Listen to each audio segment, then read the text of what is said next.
Hey everyone, OnePlus has finally gone global with its brand new flagship, the OnePlus 13. So, what's new this year?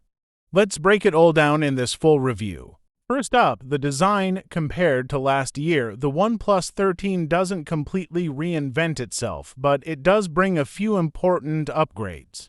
There's a brand new Snapdragon 8 Elite chipset, a bigger battery, and better water and dust protection. The signature round camera module is still here, though it's been redesigned a bit.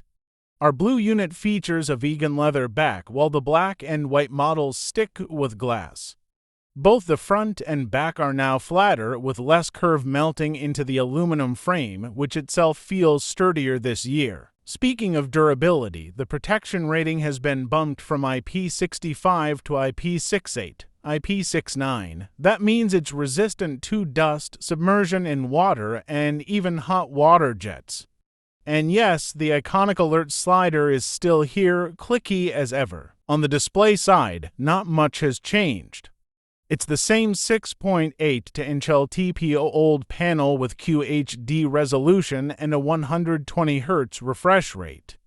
The big tweak is the use of ceramic guard glass instead of Gorilla Glass Victus 2. Otherwise, you get sharp visuals at 510 ppi, slim bezels, HDR10+, and Dolby Vision support. Plus adaptive refresh that can drop all the way down to 1J. One odd thing though.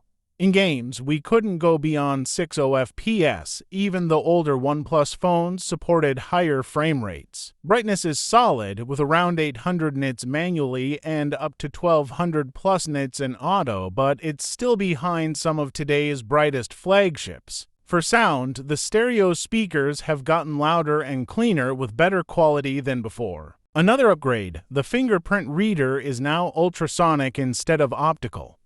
It's more accurate and reliable, though it can be a bit finicky if you're using a thick screen protector. Storage options go from 256 GB all the way to 1 TB with up to 16 GB RAM, but there's no microSD support.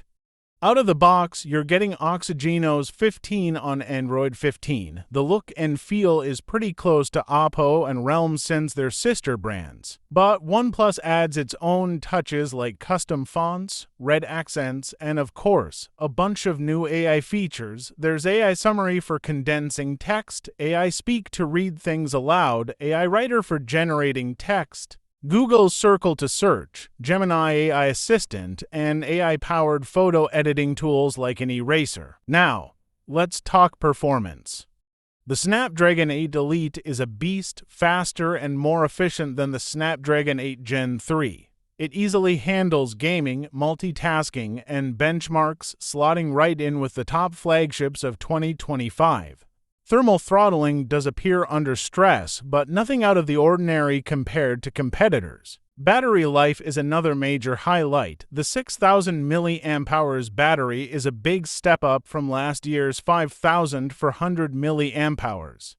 With the new silicon carbon tech, it delivered over 15 hours of active use in our tests, excellent for a flagship.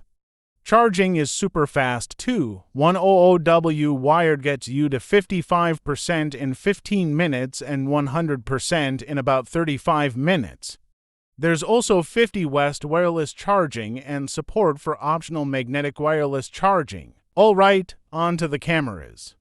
The setup is familiar: 350MP sensors, a main, a 3x telephoto, and an ultra-wide with autofocus. The main camera performs beautifully in both daylight and low light with sharp details, natural colors, and wide dynamic range. The telephoto camera delivers excellent 3x shots and flattering portraits, though it struggles with close focusing. The ultra-wide is impressive too, crisp, colorful, and even solid at night. Selfies come from a 3MP front camera.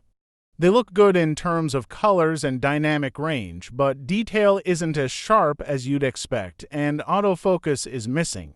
Video recording goes up to 4060 FPS on all lenses, and the main camera can even shoot 8K. Footage is sharp, colors are accurate, and stabilization works well, though walking shots still have a tiny bit of shake. Overall, this is still a flagship worth recommending. Thanks for so much watching, guys. See you next time.